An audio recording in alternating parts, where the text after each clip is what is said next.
Louvado seja nosso Senhor Jesus Cristo, para sempre seja louvado. Seja bem-vindo, meu irmão, mais uma vez ao canal Jesus é o Caminho. Este é o quadro, dando reinício ao quadro Estudo Bíblico da Primeira Carta de São Paulo aos Coríntios. Nós estamos aí no 15º vídeo, esse que vamos gravar agora. Então vamos falar a respeito de 2 capítulos nesse vídeo, de maneira bem sucinta e fazer o possível para ser também de maneira muito clara. Vamos falar sobre o capítulo 13 e o capítulo 14. Então, vem comigo, toma a sua Bíblia aí. Em nome do Pai, do Filho e do Espírito Santo. Amém. Vinde, Espírito Santo, enchei os corações dos vossos fiéis e acendei neles o fogo do vosso amor. Enviai, Senhor, o vosso Espírito e tudo será criado e renovareis a face da terra. Em nome do Pai, do Filho e do Espírito Santo. Amém.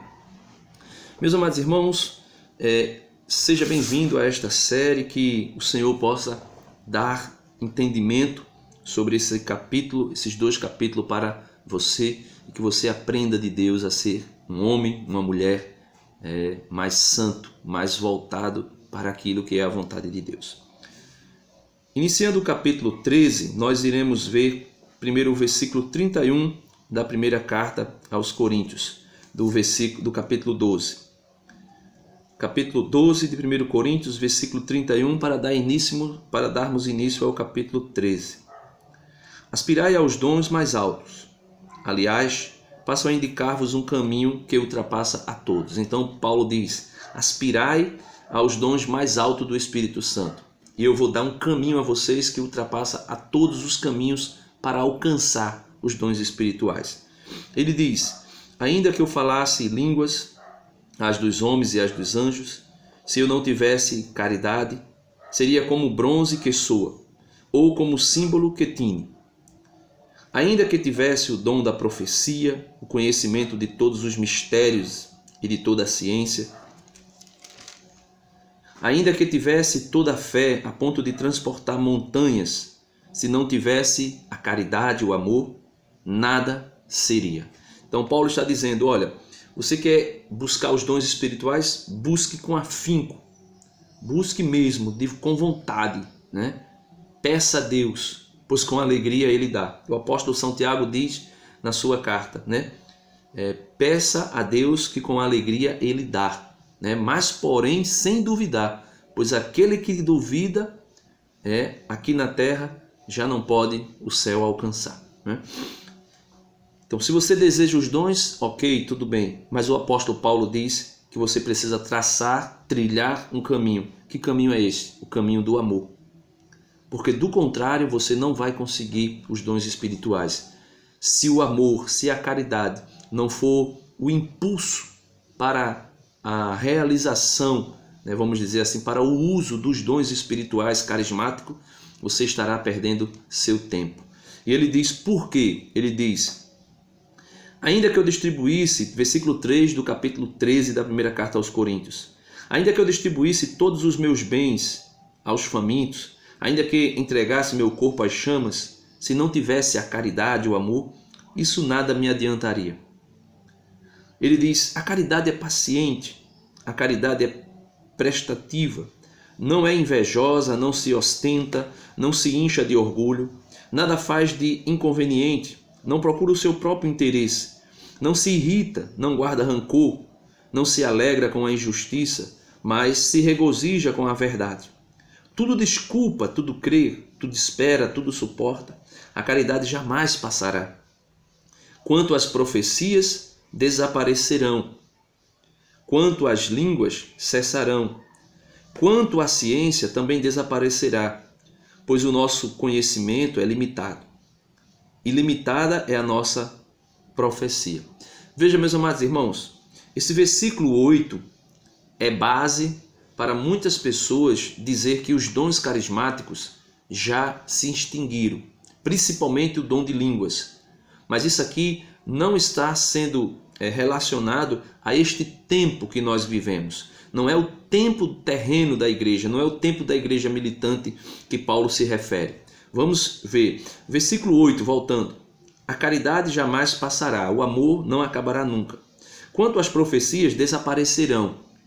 Então veja, se ele está dizendo que as profecias desaparecerão, depois ele diz, quanto às línguas cessarão, quanto à ciência também desaparecerá. Então ele está dizendo, olha, a ciência que aqui Paulo fala é o conhecimento das coisas de Deus.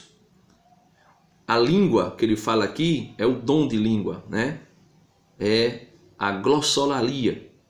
Porque aqui em Coríntios não tem nada a ver com Atos dos Apóstolos capítulo 2. Atos dos Apóstolos capítulo 2 foi um dom de língua e aqui é outro. Lá em Atos dos Apóstolos capítulo 2, os apóstolos falavam em seu próprio idioma. E o Espírito Santo no interior das pessoas que escutavam os apóstolos, mesmo que aquela pessoa que ouvia os apóstolos não entendesse o idioma que era falado pelos apóstolos, ou o grego, ou o aramaico, né, que era a língua da época, eles entendiam no próprio idioma deles. O Espírito Santo no interior do ouvinte traduzia a língua falada pelos apóstolos e eles compreendiam. Aí é uma coisa, né? Aí foi uma espécie de dom carismático, né? Uma espécie de dom de línguas. Falar em um idioma e os que o ouviam entender em outro idioma. O que se trata aqui em 1 Coríntios é outra coisa, é outro dom. Aqui é o glossolalia, ou seja, é falar em línguas, uma língua inteligível, uma língua que a gramática não conhece, que não é conhecida na gramática. É um ruído, né? Um balbuciar de palavras que nem mesmo a pessoa entende o que está falando ou orando, como o apóstolo Paulo diz. Mas mesmo assim, ela consegue ser edificada por Deus. O seu espírito é edificado.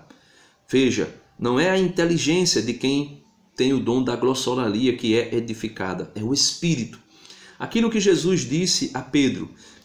Jesus olhando para Pedro disse, Pedro, orai e vigiai, porque o espírito está pronto, ou seja, o espírito de Pedro estava edificado, mas a carne era fraca, né? Ou seja, os apetites carnais se opõem aos apetites do espírito. Veja, Paulo escrevendo aos Gálatas no capítulo 5, ele fala sobre isso. Ele diz que as obras da carne são contrárias às obras do espírito. E é preciso compreendermos isto. Senão, do contrário, nós cairemos na tolice de dizer que esse dom que é dito, dom de língua que é falado em 1 Coríntios, é o mesmo que aconteceu em Atos dos Apóstolos. É totalmente distinto. Totalmente distinto. Aquele que aconteceu em Atos dos Apóstolos não se repetiu nunca mais. Pode ser que se repita, se Deus assim quiser. Deus é Deus. Céus e terras passarão, mas as minhas palavras jamais passarão. Jesus é o mesmo ontem e hoje e por toda a eternidade, como diz a carta aos Hebreus. Então veja por que o apóstolo diz que cessará e quando cessará. Continuando. Pois o nosso conhecimento é limitado, e limitada é a nossa profecia. Mas quando vier a perfeição, aí é que os dons vão parar, né? Mas quando vier a perfeição, o que é limitado desaparecerá. O que é limitado? A profecia, as línguas, a ciência, o conhecimento, né, que nós temos de Deus hoje é limitado. Então ele diz que tudo isso, né? Mas quando vier a perfeição, o que é limitado desaparecerá. E quando é que vai vir a perfeição? Por quê? Porque agora, no tempo que nós estamos vivendo, ele diz: quando era criança, falava como criança, pensava como criança, raciocinava como criança. Depois que me tornei homem, fiz desaparecer o que era próprio de criança. Agora vemos em espelho e de maneira confusa, mas depois veremos face a face veremos face a face. Agora meu conhecimento é limitado, mas depois conhecerei como sou conhecido. Agora, portanto, permanecem fé, esperança e caridade. Estas três coisas. A maior delas, porém, é a caridade. Então, agora, versículo 13 do 13 de Coríntios, 1 Coríntios. Agora permanecem a fé, a esperança e a caridade.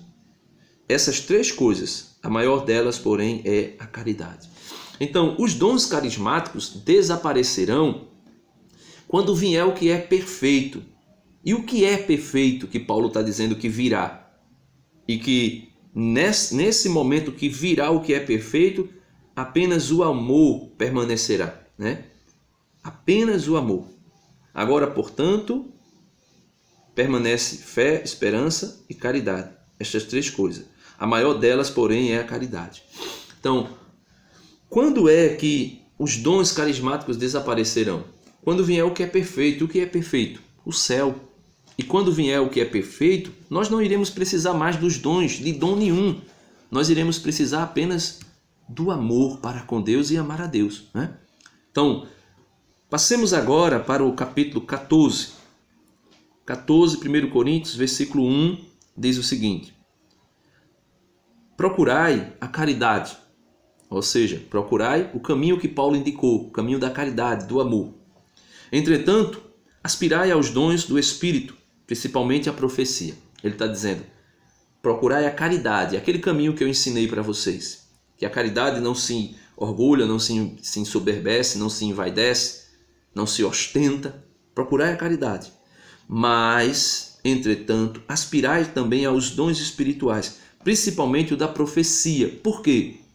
Porque quando alguém profetiza, ou seja, quando alguém dá um ensinamento a respeito da palavra de Deus, essa palavra profética edifica quem a escuta.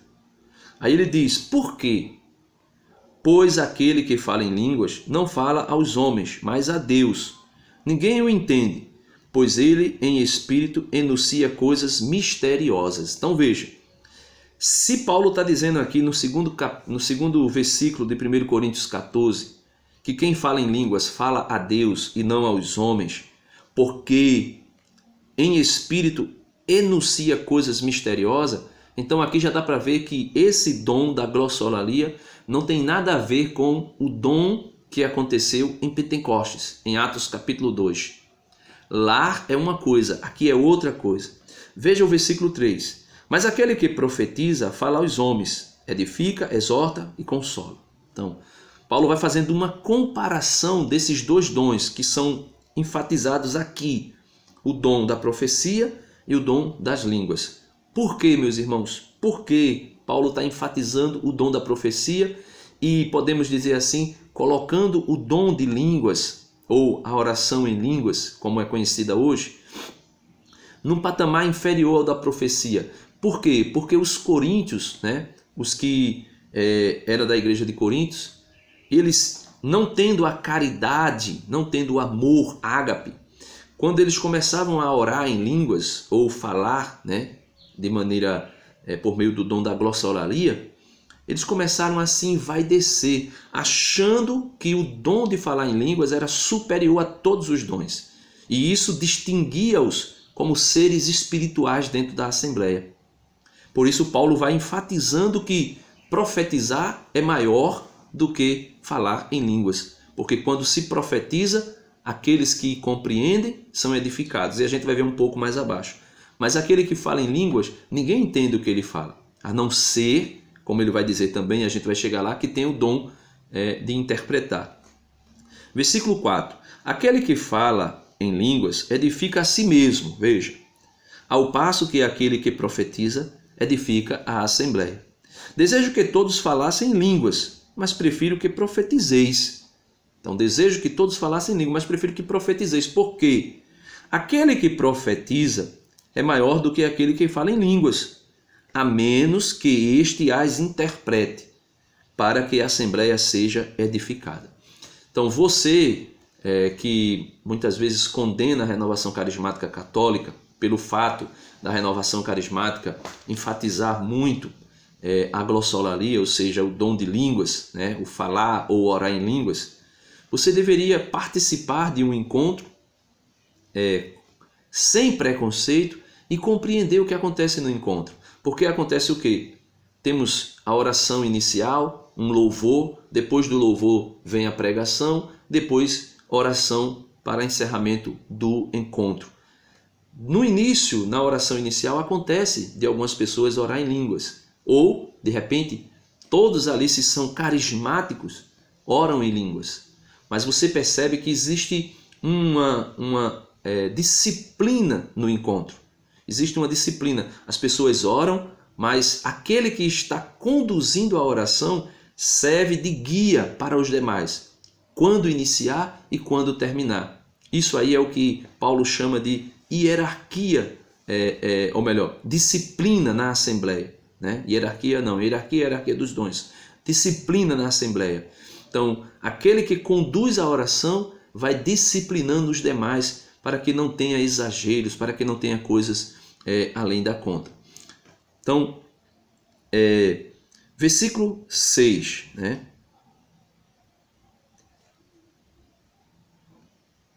Supondo agora, irmãos, que vá ter convosco falando em línguas, Paulo dizendo, suponham que eu vá até vocês aí falando em línguas. Como vos serei útil se a minha palavra não vos levar nem revelação, nem ciência, nem profecia, nem ensinamento? E é exatamente aqui que as pessoas começam a condenar a renovação carismática, porque diz que todo mundo fica lá no xalalalalabalé, né, criticando. E eu já fui muito crítico sobre isso, por não compreender, por não entender, né? Então, muita gente critica a renovação aqui, mas só que aquele momento que você vê da oração em línguas, aquele momento não é um momento aleatório que todo mundo está ali o tempo todo fazendo aquilo. Não. Aquilo ali é um momento de oração e aquele que conduz a oração pede que os demais também orem no Espírito. Então, existe uma disciplina. Preste atenção, se você não quiser ir a um encontro carismático, veja pelo menos aqui no YouTube um encontro carismático e você vai ver que existe uma disciplina no decorrer do encontro. Não é do início ao final as pessoas falando em línguas, orando, não. Existe uma disciplina. Existe oração, oração em línguas, pregação, oração em línguas e conclusão. É mais ou menos assim, né? Então Paulo está dizendo, se a renovação somente falasse em línguas, ou ele diz, se eu somente falasse em línguas, vocês não iriam compreender nada. Ele diz, versículo 7, o mesmo se dá com os instrumentos musicais, com a flauta ou a cítara, se não emitirem sons distintos, como reconhecer o que toca a flauta ou a cítara? E se a trombeta emitir um som confuso, quem se preparará para a guerra? Então ele está dizendo, os instrumentos musicais não têm uma hierarquia, né? Um tem que estar um pouco mais alto, um pouco mais baixo. Também não tem uma disciplina, as notas não têm que ser disciplinadas, porque se as notas forem confusas, misturadas, ninguém entende nada, ninguém compreende nada. E ele continua dizendo, versículo 9, né? Versículo 9 de 1 Coríntios 14. Assim também vós, se vossa língua não se exprime em palavras inteligíveis, como se há de compreender o que dizeis? Estareis falando ao vento. Existe no mundo não sei quantas espécies de linguagem, e nada carecem de linguagem. Ou seja, ele está dizendo que existem vários idiomas, mas nenhum necessita de uma linguagem, uma orientação, porque cada idioma, cada pessoa compreende o seu idioma de maneira clara, né? Ora, se não conheço a força da linguagem, serei como um bárbaro para aquele que fala, e aquele que fala será como um bárbaro para mim. Então Paulo está dizendo, se eu não tenho o dom de línguas, se eu não conheço essa linguagem do dom das línguas, aquele que fala será como se fosse um estranho para mim, eu não vou entender nada. Ou, se eu for falar em línguas, aquele que também não compreende, também eu serei como um estranho para ele. Mas se ambos têm os dons de línguas, então cada um será edificado pelo dom, né? Versículo 12. Assim também vós, já que aspirais aos dons do Espírito, procurai tê-los em abundância para a edificação da Assembleia. Então, o ponto principal dos dons carismáticos são esses: edificar a Assembleia. Se você procurar os dons, aspirar os dons espirituais para a sua própria edificação, para o seu próprio ego, como fazia os coríntios aqui, por isso Paulo está dando essa orientação, essa hierarquia e a edificação para o bem comum da igreja, você estará buscando vanglória. E vanglória, já sabemos, não dá em nada, né? Versículo 13, veja o que o apóstolo diz. É por isso que aquele que fala em línguas deve orar para poder interpretá-las. Se oro em línguas, meu espírito está em oração, mas a minha inteligência nenhum fruto colhe. Então, a oração em línguas, ela acontece no nosso espiritual, no nosso interior. Nós entramos como que em um transe, né? E ali, a pessoa que ora em língua, o seu espírito está sendo edificado. As palavras que ele fala, ele não compreende nada. Porém, se o Espírito Santo der a ele o dom da interpretação, ele interpretará o que ele orou ou o que ele falou e ainda trará uma profecia para a Assembleia, né? Mas se não tiver nada disso, nem mesmo a sua inteligência colherá. Se ele não interpretar ou se não tiver alguém que interprete, nem ele mesmo será na sua consciência edificado. O seu espírito será sim edificado, mas a sua consciência não será. E ele continua dizendo, versículo 15: Que fazer, pois? Orarei com o meu espírito, mas hei de orar também com a minha inteligência. Então Paulo diz, ore com o espírito, ore em línguas, mas também ore na sua inteligência, ou seja, faça orações que você compreende o que está sendo feito, né? Cantarei com o meu espírito, né? Que às vezes cantamos em línguas, né? Existe um momento em que a renovação, quando está ali nas suas reuniões, nos seus grupos de orações, nós cantamos em línguas, né? Cantarei com o meu espírito, cantarei em línguas, mas também cantarei com a minha inteligência, ou seja, cantarei um hino que a igreja toda conhece. Qualquer hino que é conhecido pela igreja. Com efeito, se deres graças apenas com o teu espírito, como poderá o ouvinte não iniciado dizer amém à tua ação de graça, visto que não sabe o que dizeis? Ou seja, quando estamos orando em língua, ninguém diz amém, porque cada um está orando e ninguém sabe o porquê está orando ou o que está dizendo, e ali não tem como ninguém dizer amém. Mas porém, quando a pessoa para e dá uma revelação de uma visualização que Deus lhe deu, ou seja, essa visualização é interpretação daquilo que foi orado em línguas, e quando a pessoa dá a visualização, outra pessoa, né, sempre acontece isso, quando alguém diz, eu tive uma visualização tal, ou seja, uma interpretação tal daquilo que foi orado em línguas ou falado em línguas, aí a pessoa diz aquela profecia que foi dita em línguas, aquela revelação, e a outra pessoa também que teve também essa mesma revelação, diz na Assembleia, eu confirmo, foi isso mesmo que Deus me mostrava, né? Sem dúvida, tua ação de graças é valiosa, mas o outro se edifica. Mas o outro não se edifica. Dou graças a Deus por falar em línguas, mais do que todos vós. Paulo diz, eu falo em língua mais do que todos vocês. Mas numa assembleia prefiro dizer 5 palavras com minha inteligência, para instruir também os outros, a dizer 10.000 palavras em línguas. Irmãos, quanto ao modo de julgar, não sejais como crianças, ou seja, não sejais como criança achando que todo mundo que fala em línguas está falando movido pelo Espírito Santo.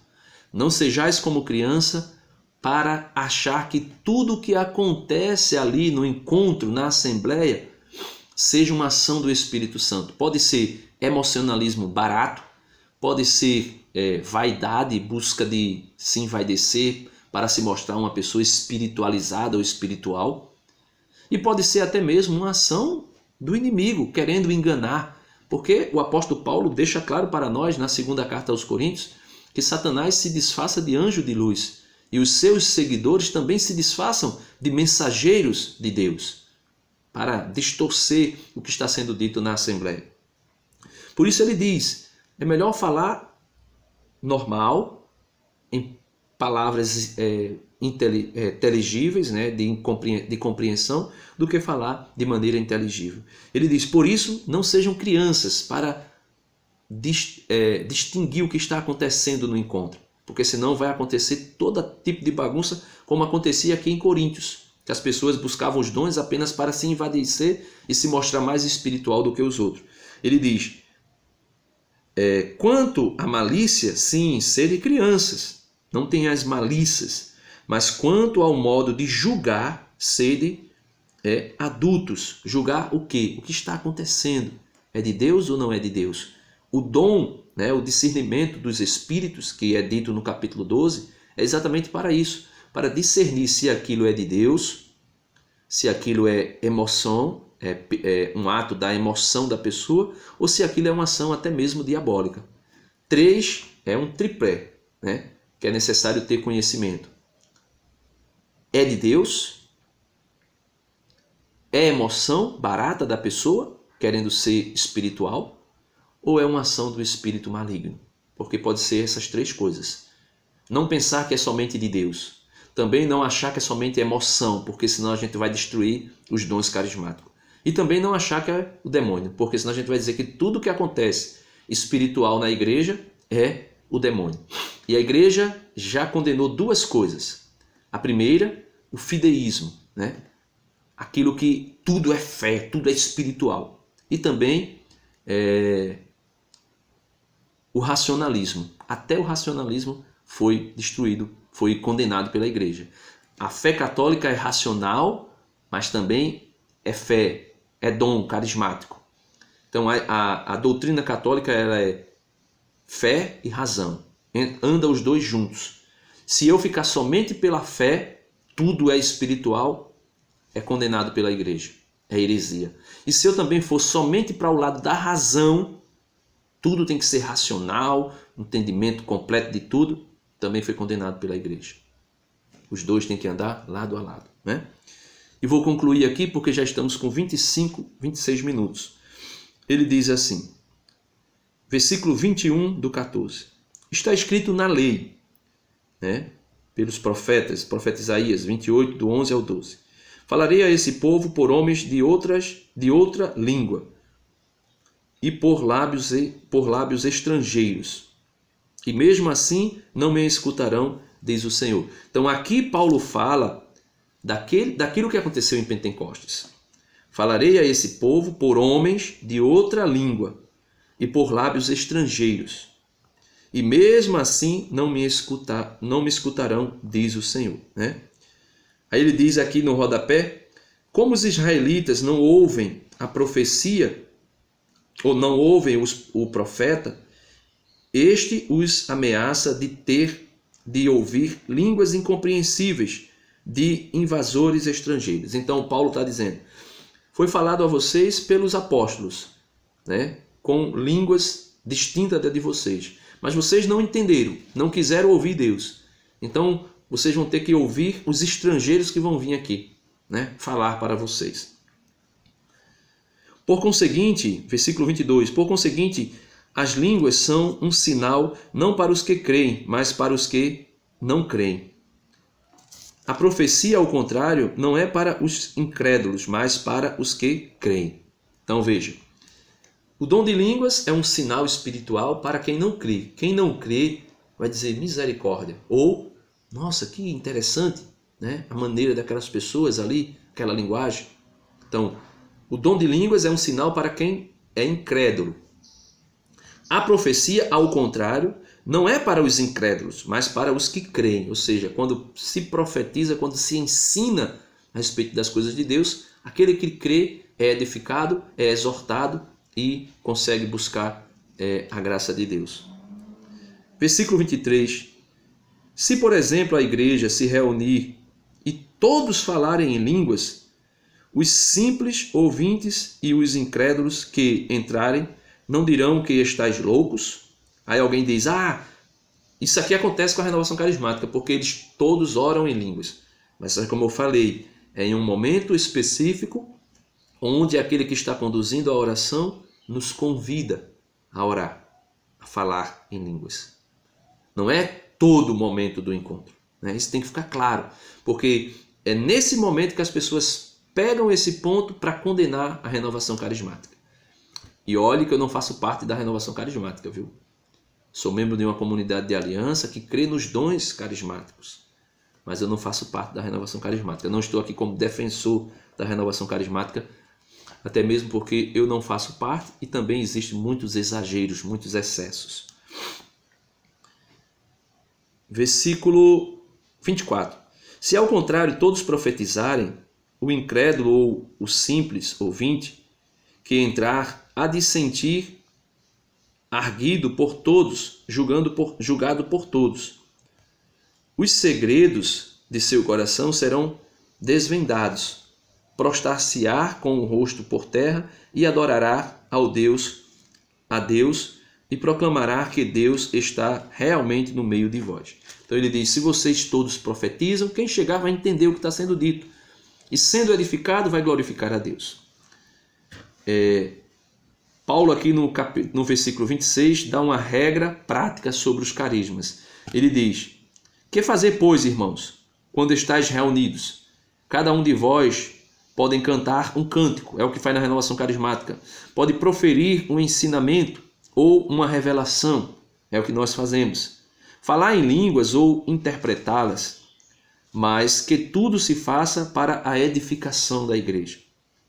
Se há quem fale em línguas, fale 2 ou no máximo 3, um após o outro, e que alguém as interprete. Então, o falar em línguas é um pouco distinto do orar em línguas ou cantar em línguas. Falar em línguas, alguém fala, de repente alguém fala em línguas e traz uma profecia. Mas o orar em língua é diferente, é onde todos podem orar, né? Se nós convidamos para que todos rezem uma Ave Maria, por exemplo, ou um Pai Nosso, todos estarão orando ao mesmo tempo, com uma linguagem conhecida de todos. E também nós podemos convidar que todos orem no Espírito, e todos vão orar no Espírito. Aqui é uma coisa, e falar, né, dar uma profecia em línguas, é outra coisa distinta. Versículo 28. Se não há intérprete, cale-se o irmão na assembleia, fale a si mesmo e a Deus. Então, se vai se falar algo em línguas, mas não tem quem interprete, nem ele mesmo interprete, deve ficar calado. Mas compreenda uma coisa é falar em línguas, né? Falar como aconteceu em Atos dos Apóstolos, falar um idioma para que seja interpretado e orar em línguas. Orar é uma coisa, falar é outra. Existe uma distinção. Dentro do dom de falar em línguas, existem duas coisas. O dom da glossolalia, que é um de sons inteligíveis que ninguém compreende, nem mesmo quem fala. E outra coisa é o falar em línguas, que é dado à pessoa o dom de interpretar o que está falando em outra língua, ou aquela pessoa que escuta consegue entender o que está sendo dito graças a uma interpretação do Espírito Santo, e esta pessoa vai dar a interpretação do que foi dito. Aí é outra coisa, né? Existe uma distinção dos dois dons de línguas, né? Um é para edificação pessoal, a não ser que esta pessoa tenha um entendimento e revele também, e o outro é uma profecia para edificar alguém, que aí, entre aspas, podemos até dizer que o Espírito Santo de maneira direta vai interpretar, ou a pessoa que está falando ou outra pessoa, né? Para encerrarmos, versículo 29, 1 Coríntios 14, diz assim: quanto aos profetas, dou 2 ou 3 tomem a palavra, e outros julguem. Se alguém que esteja sentado recebe uma revelação, cale-se o primeiro. Vós todos podeis profetizar, mas cada um ao seu turno, para que todos sejam instruídos e encorajados. Os espíritos dos profetas estão submissos aos profetas, pois Deus não é Deus de desordem, mas de paz. Então veja, ele está dizendo que as pessoas criticam porque todos oram em língua e ninguém entende nada.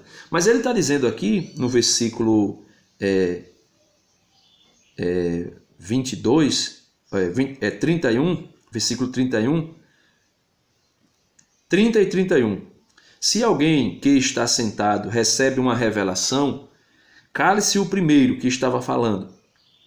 Vós todos podeis profetizar, mas cada um ao seu turno, para que todos sejam instruídos e encorajados. Os espíritos dos profetas estão submissos aos profetas, pois Deus não é Deus de desordem, mas de ordem. Então Paulo está dizendo, olha, até mesmo aquele que vai profetizar, Desculpa. Até mesmo aquele que vai profetizar, que vai falar no idioma que o outro entende, ele diz que seja feito um após o outro. Porque se todos falarem em língua, Paulo diz aqui, né? Ninguém vai entender também nada. Imagine 3, 4 microfones, um começa a pregar, o outro começa a pregar também, o outro começa a pregar também. Todos que estão ouvindo falam o português, né? E de repente 3 pessoas estão pregando ao mesmo tempo em português. Alguém vai entender alguma coisa? Nada. Nem 2 pessoas conversando, se as 2 começarem a falar ao mesmo tempo, ninguém vai entender nada. Um fala e o outro se cala. O que está falando, cala-se para o outro falar. Só assim dá para ter entendimento. Dá para ter entendimento. Se não, do contrário, não, né? O apóstolo Paulo aqui, encerrando do versículo 33 ao versículo 39, ele dá uma disciplina que na época servia para as mulheres. Hoje ainda serve, né? Tratando-se de quê? Por exemplo, da ordenação sacerdotal. Aqueles que são chamados para a ordem sacerdotal, né? Para serem sacerdotes, são apenas homens. Para o diaconato, para o presbiterato e para o episcopado. São apenas homens. Então, Paulo dá uma distinção aqui, dizendo que a mulher não pode falar nada na Assembleia. Nós sabemos que hoje a igreja já compreendeu que isso aqui era algo muito relacionado ao contexto histórico da época, onde as mulheres, numa cultura temporal, a Paulo aqui, era uma cultura completamente machista. Não estou dizendo que a Bíblia é machista, mas a cultura na qual a Bíblia foi inscrita era um tempo em que a mulher era totalmente ignorada. E Jesus vai dando orientações sobre isso. O apóstolo Paulo ainda trata a mulher como alguém que deve ficar calada na igreja. Quando nós vemos que a mulher tem o seu lugar na igreja e inclusive hoje tem se colocado cada vez mais a mulher como protagonista em muitas coisas na igreja. Deixando bem claro aqui, não sou a favor, não concordo com mulheres sendo ordenadas diaconisa ou presbíteras ou bispas, né? Como tem essas igrejas protestantes aí que abriu mão para isso, já tem diácona, né? Diaconisa, já tem pastora, já tem presbíteras, já tem bispas, né? Então não é isso. Mas, meus amados irmãos, é isso aí. 1 Coríntios, capítulo 13 e 14, o caminho seguro, eficaz para os dons é a caridade, e a oração em língua e a profecia, um superior ao outro, mas porém, tanto um como o outro, dom carismático que não cessou. Cessará um dia quando Jesus voltar. Quando Jesus voltar, esses dons, todos os dons cessarão.